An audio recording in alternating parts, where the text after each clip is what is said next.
What is up, guys? It is Gothic. I know it has been a very long time since we played this game. I don't remember much. So we gonna play, and maybe it'll jog my memory. Okay? Okay. So, I don't even remember the voices, but we're gonna try. The room disappeared, and I was left in darkness. A rushing filled my ears. This is going good so far. And then I felt a familiar softness around my arms and smelled cinnamon in the air. I was back at Asagao. I pulled off the helmet and gasped for air. I felt like I was gone for days. It worked. It worked perfectly. I watched him dance around the room as I caught my breath. What? It what? Thank you so much for your help, Hana. Now come on, it's late. I'll walk you back to your room. What just happened? Well, It was a test scenario. I just had you run through it real quick, and it worked. I'm so happy. I still didn't understand what he was talking about, but suddenly we were in front of my room. I had no idea how we got there, let alone how fast. Was I really all right? You might feel a bit weird for a while, but it'll go away in a few minutes. I hope you're right. I reached for the knob. The coolness of the metal against my palm seemed to pull my senses together until they almost clicked in my mind. I felt much better. hey, Oh, Hana. Satch had his hands in his pocket, looking at me casually. Too casually. You still practicing for the tournament? Oh, I thought I wasn't involved in it anymore in light of circumstances. Satch nodded. Well, I think you should still keep practicing. Really? Really? You think? They're being a little obstinate right now, but they'll come around. Trust me, they're great guys. They're your friends. My friends? Really? I didn't say anything, but I couldn't hold back a bitter chuckle. I can't blame you for feeling that way, but... Well, just keep practicing. If nothing else, you can count on me. Thanks, Satch. I believe I can. Thank you. Satch beamed at me and scratched the back of his neck. you good? Anyway, it's late enough. I'll see you later, Hana. See you later. Good night. Satch left down the hallway, and I turned the knob and headed inside my room. Hey, I'm back. Maya was standing next to the door, looking at me as if trying to read my face. Is something wrong? I heard what you were talking about. A small thrill of anger shot through me before I remembered just how thin the dormitory doors were. Of course she heard us. I see. I walked past her and set my bag on my desk, waiting for what was coming next. Maya seemed to be considering what she should say. My heart sank. If Maya actually was thinking about what she wanted to say, it had to be something serious. Well, she sat on my bed facing me and the rest of the room. There wasn't anywhere I could go to hide.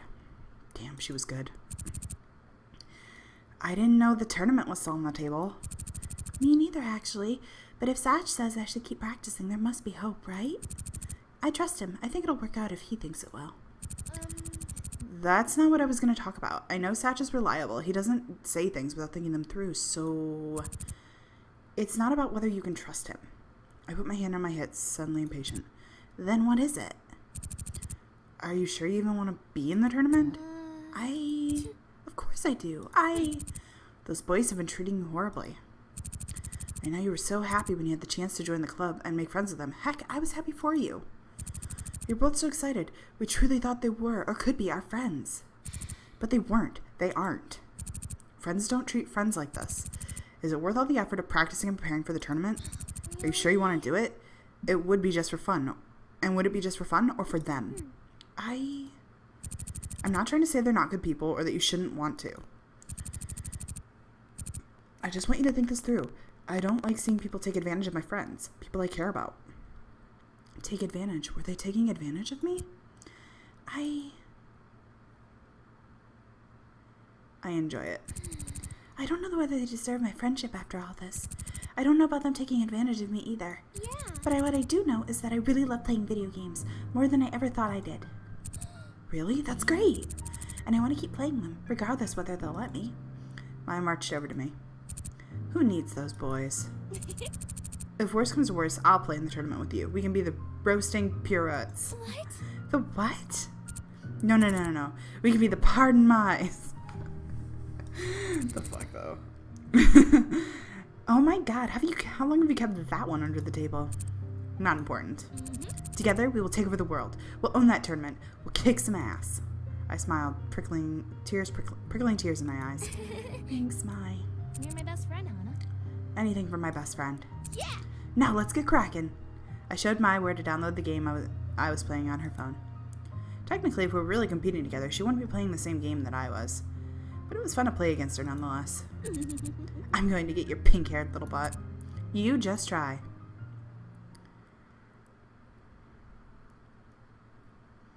Oh, chapter 3. I take it I'm trying to woo Satch. The next night, I was still working as Mai prepared for bed. Are you not going to sleep? No. I think I need to finish this paper. I want to get it all done tonight. She made a face. For a second, my heart stopped. Did she know what I was planning? I don't understand why I need to know the anatomical proportions of Goombas. Yeah, me neither. Thank goodness. Good night. Well, don't stay up too late. I won't. She crawled under a bunk under the covers, and in no time she was fast asleep. I waited a few minutes to make sure she wouldn't wake up, tapping my pencil idly against my desk. I hadn't told her what I was going to do. I hadn't told anyone, but going out after curfew wasn't really a big deal. Okay, that was a bold lie. If I got caught, I'd be in serious trouble. But that didn't matter. Satch was spending every day in the library and in the Normal Boots Club trying to clear our names. There wasn't much I could do to help him there. Surely no one would mind if I did a bit of snooping on my own. When I was sure Mai was asleep, I slipped out of our room. Luckily, I didn't run into anyone on the way out of our dormitory. No one was supposed to be out past 9, so it wasn't a big surprise, but no one was roaming the hallways either. I stepped into the cold night air and took a deep breath. A slight wind blew through the campus, raising goosebumps against my skin. Shivering, I headed toward the Poppy Hall. There was no way I'd be let in the club room during the day, but at night, my footsteps echoed across the walkways. There wasn't a single soul around me and hardly any light. Since people weren't supposed to be out after dark, the lampposts were few and far between. If I were attacked, no one would notice. Shaking my head, I sped up. In no time, I made it to Poppy Hall. I crept into the hallway.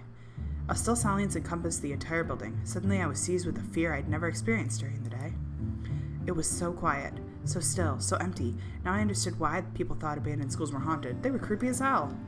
As I crept around the corner past the science lab into the back of the building, the Normal Boots Club room should be right here.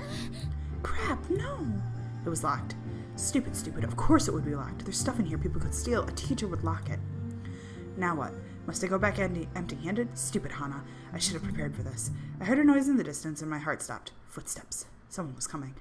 Panicking, I searched around myself for a place to hide, but I was in the middle of the hallway with nothing but lockers and windows. I was trapped. Cringing, I closed my eyes. The footsteps came closer. They stopped in front of me. No one said anything. Hesitantly, I opened my eyes. Mr. Satomo? He looked past me into the classroom door. Did you forget something? Yes, I left my math book inside. He nodded and pulled out a giant ring of keys. With a flick of his wrist, he motioned me aside. I shifted and he unlocked the door. He pulled the door open and gestured me inside. Hurry up, please. Deciding not to ask, I scurried inside. The clubroom was much the same as I remembered it. I wanted to take a peek around, but now that Mr. Satomo was here, I decided it was better not to. Still, there was one place I could look. Went to the back of the room where the large metal closet rested. Please don't be locked. It's unlocked. I pulled the door open and looked in. At the top were stacked a few boxes with miscellaneous items. Was that a skull and a crystal ball? Never mind. Below, where the boots once stood, was an empty shelf. I sighed. I was about to leave empty-handed when I remembered I needed a math book. Turning back to the locker, I pulled a random book out of the closet with their boxes of junk came in handy. I was about to close the door when I noticed something. There was a dent in the bottom of the closet, just under where the boots once stood. But it's made of metal. Was that there before? I kneeled down and ran my hand across the dent. Something heavy must have fallen onto it to make this one this large. Something heavy and angled, something hard to carry. The boots. Now that I thought of it, the boots were made of solid gold. Of course they'd be heavy, unwieldy, and hard to carry. Whoever took them couldn't have taken them far, that was for sure. And if they didn't have access to the clubroom in the day, they must have gotten in just the way I did. And they must have stolen the key themselves, but they would have done it at night, and then there was no way they could carry the boots all the way without getting tired or caught, which meant they were still in Poppy Hall. Miss, are you finished? Yes, sorry, I'm coming. Tucking the book under my arm, I closed the door and headed out of the classroom. Mr. Satomo chaperoned me all the way back to Primrose Hall in a stiff, insulted silence. I wanted to ask him why he was wandering the halls at night and why he'd let me off, but why he always wore that stupid brown suit. But looking at it, the suit was slightly rumpled, and there was a red ascot stuffed on one of the pockets. I looked closer at Mr. Satomo's face. He looked somewhat flushed. Had he been on a date? Awkward. If you don't tell, I won't either. He gestured at the book in my hand. I looked down to see a Dungeons & Dragons manual. Oh, we found Jared's book. What? I won't tell if you don't. He placed a finger to his lips, then turned on his heel and headed back to Poppy Hall. Whose book was this? As I climbed the staircase back to my room, my curiosity and excitement began to fade. Thankfully, I was able to sneak back in, hide the book, and pop into bed before my so much as moved a muscle. Great. Now I really was a thief. Hannah, are you going to get up or not? I squinted into the early morning light. If you don't hurry up, you'll be late. How long did you work on that essay anyways? Essay? I blinked at her. Whoa, you really are out of it. Don't deal well with no sleep, do you? Come on, get up. She flung my blankets off me. The cold air rushed in around my body, and I curled into a tighter ball. You have 15 minutes or I'm leaving without you. I sat up. Memories of the night before rushed back into my head. Mr. Satomo, the book, the dent. I got ready for school, speeding through my routine and grabbing something from our mini fridge to tide me over until lunch. Ready to go? Yeah. By the time we made it to Poppy Hall, I felt much less... I should do tongue twisters before I do this because my tongue just doesn't like to work. I felt much less groggy. My hypothesis about the boots came back to me, and without thinking, I mentioned it to Mai. Hey, Mai, you know the boots were made of solid gold. She turned to me in mild surprise. Yeah, so where is this coming from? I was just thinking, they'd probably be heavy, right? It would have been too hard for someone to sneak them far when they were taken. And what? Oh. You think they're still in Poppy Hall? There was a gasp from behind us. Mai and I whirled around. Waleed was standing less than a foot away, staring at us with wide eyes. Is something wrong? No, I didn't mean to startle you guys. I just fell asleep. What? You fell asleep, but you were walking. Why are you freaking out? Yeah, I know it happens all the time, actually. We just stared at him. He glanced around as if looking for a way out. Well, it was nice running into you guys. Haven't seen you in a while. We should catch up sometime, but I gotta get to class. Bye. Bye. Waleed walked past, giving us a wide berth in his pockets. That was really weird. Do you think he heard us? I think so.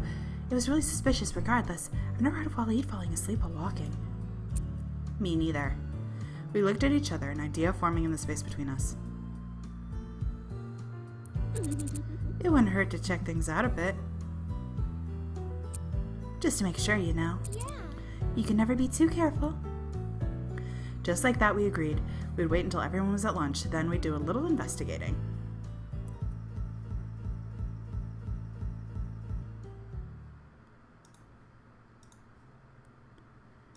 Why is it freaking out?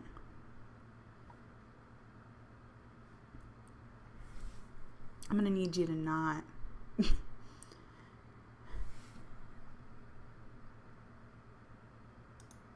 Oh well, Asagao just crashed, so that's fun. Give me 1 second. No, I don't want the internet. Jesus. I don't want that either. Why did you crash? You never crash.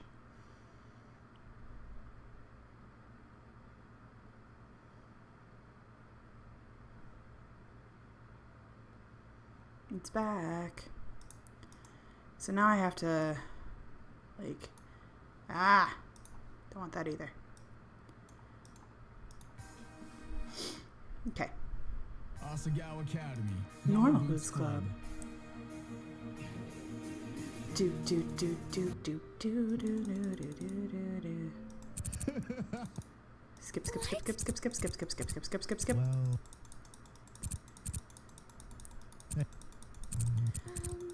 Oh, Satch, I love you. Satch, Satch, Satch, Satch, Satch, Satch. You good? Bye.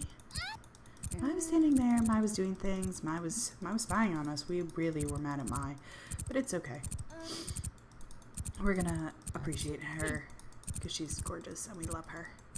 Mai and Hana forever. I enjoy it. Okay, cool. Keep going. That's great. I want to help them. Who needs boys? Yay. They could be the part of my eyes. LOL. You're my best. Yeah. Keep going. Chapter 3. Whee! I think I need to finish this paper. Goombas, not Goombas. I lied to you all.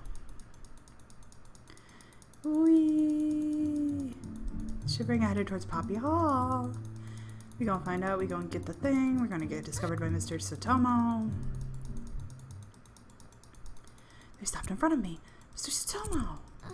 I forgot my math book, aka my Dungeons and Dragons book that has Jared's.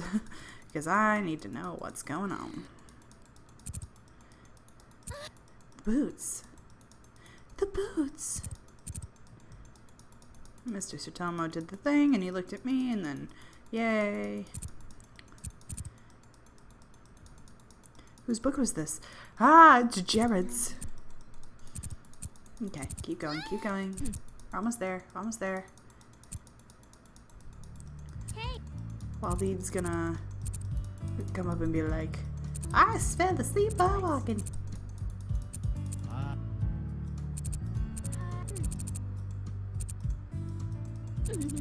Yeah. There we go. Alright, and save. Just because. Okay. Lunchtime came. As everyone crept out of the classroom, Maya and I stayed behind, refusing to make eye contact with anyone. Our hope was that it looked like some kind of protest. The normal boots guys, and by extension the entirety of class, were pretending we didn't exist. Most of our attempts at friendly interaction were completely ignored by the class. The normal boots guys got incredibly uncomfortable and just walked away. Well, most of them. Shane would shoot us a dirty look if we even got close to him.